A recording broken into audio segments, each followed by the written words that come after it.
సఫల ఏకాదశి.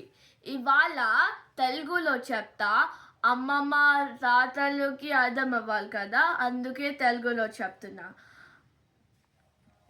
ఒక సమయంలో రాజు కొడుకు ఉన్నారు.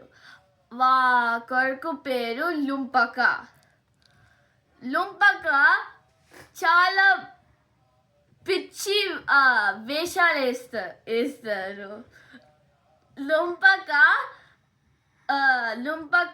కొడుకు ఒక రాజు కొడుకు లుంపక పిచ్చి వేషాలు వేస్తున్నప్పుడు రాజుకి కోపం వచ్చింది. అప్పుడు లుంపకాని బయటికి వెళ్ళమని చెప్పినారు. అప్పుడు లుంపక అడవికి వెళ్ళినారు. లుంపక అడవిలో పండ్లు తింటారు. రోజు పండ్లు తింటారు. అప్పుడు జంతువులు కూడా తింటారు. కానీ రాత్రి మళ్ళీ అక్కడ పోతారు ప్యాలెస్ దగ్గర. అప్పుడు స్టీల్ చేస్తారు, దొంగతనం చేస్తారు అవన్నీ. ఇప్పుడు కొన్ని రోజుల తర్వాత లుంపక అక్కడ చాలా వీక్ అయినారు. అప్పుడు ఆ రోజు చెట్టు కింద కూర్చున్నారు. అప్పుడు ఆ రోజు సఫల ఏకాదశి. అప్పుడు జ్వరం వచ్చింది, అందుకే ఏమి తినలేదు, పడుకోలేదు కూడా. అప్పుడు దేవుడు చూసినారు, కృష్ణుడు చూసినారు. అక్కడ లుంపక ఉన్నారు, మంచిగా ఏమి తినకుండా పడుకోకుండా చేస్తున్నారు వ్రతం.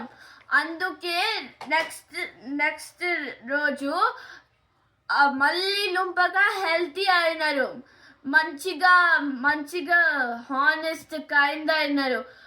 ఇప్పుడు మళ్ళీ అక్కడ ప్యాలెస్ కి పోయినారు. మళ్ళీ రాజు దగ్గర, తండ్రి దగ్గర పోయినారు.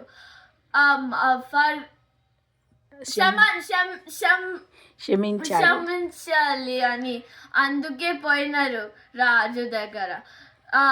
తండ్రి క్షమించినారు. దాని తర్వాత లుంపకకి రాజు అయినారు. లుంపక మంచిగా రాజు అయినారు.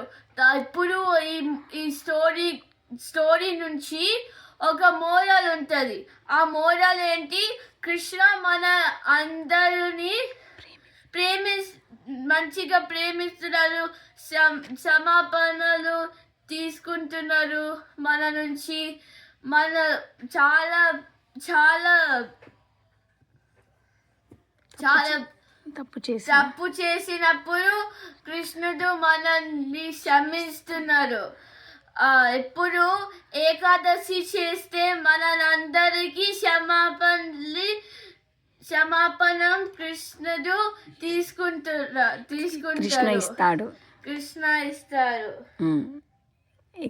ఏకాదశి మన అందరం చేయాలి. హరే కృష్ణ.